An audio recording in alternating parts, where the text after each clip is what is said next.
Perceptual momentum control explores how the eye moves once it enters the frame.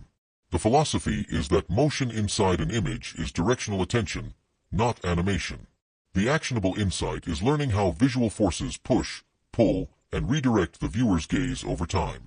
When momentum is unmanaged, attention leaks out of the frame. When controlled, the image holds the viewer longer than expected.